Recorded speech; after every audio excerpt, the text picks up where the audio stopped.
महफिल केॾी प्यारी आ, भाग भरी भलारी आ।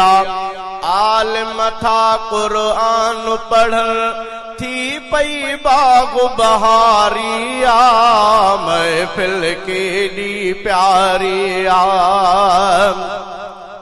जलसो ही दस्तार जो थी रहियो आहे अदा, गुलशन में प्या गुल टिड़ी क़ुर्ब कयो आक बेरिया।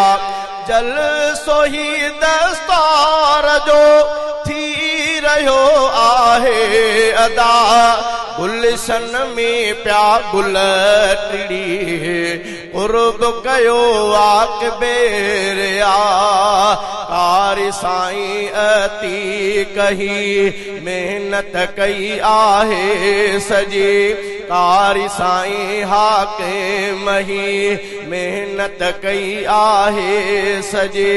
अजनू जामो नूरुल्लाह कोठ में थी गुलदारी आ, महफिल केॾी प्यारी आ, भाग भरी भलारी आ। महफिल केॾी प्यारी आ, भाग भरी भलारी आ। आल मथा क़ुरान पढ़ थी पई बाग बहारी आ, महफिल केॾी प्यारी आ।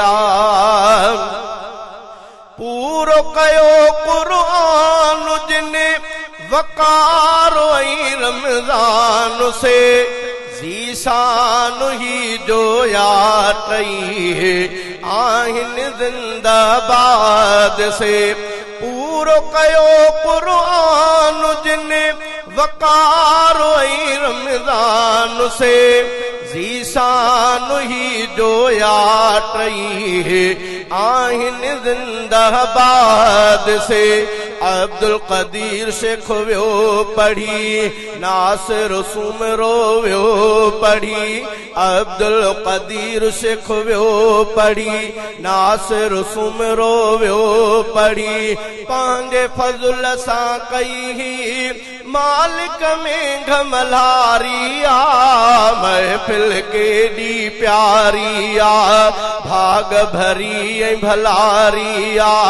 महफिल केॾी प्यारी आ, भाग भरी भलारी आ।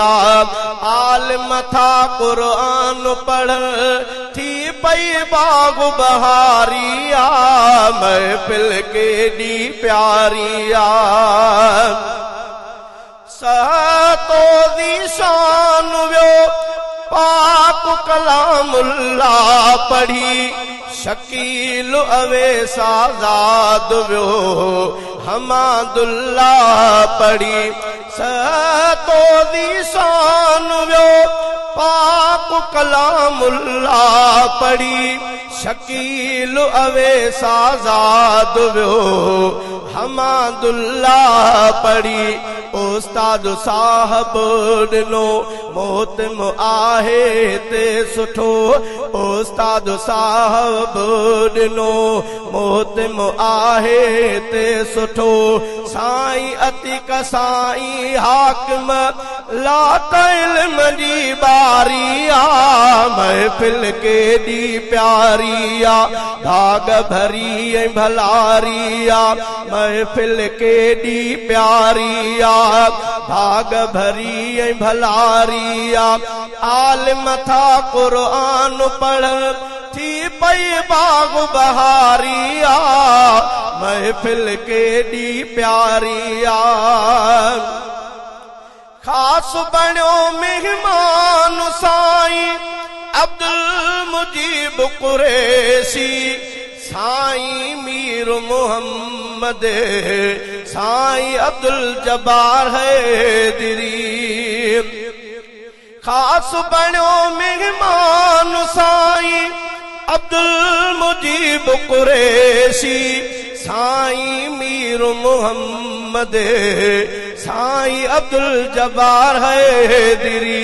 मुफ्ती अब्दुर्रहीम पठान डंगरात साईं अब्दुर्रहमान मुफ्ती अब्दुर्रहीम पठान डंगरात साईं अब्दुर्रहमान बुजुर्ग आलिम आया हली थी वही खुशी तो धारिया महफिल के दी प्यारिया भाग भरी भलारिया महफिल के दी प्यारिया भाग भरी भलारिया आलिम था कुरान पढ़ थी पई बाग बहारिया महफिल के दी प्यारिया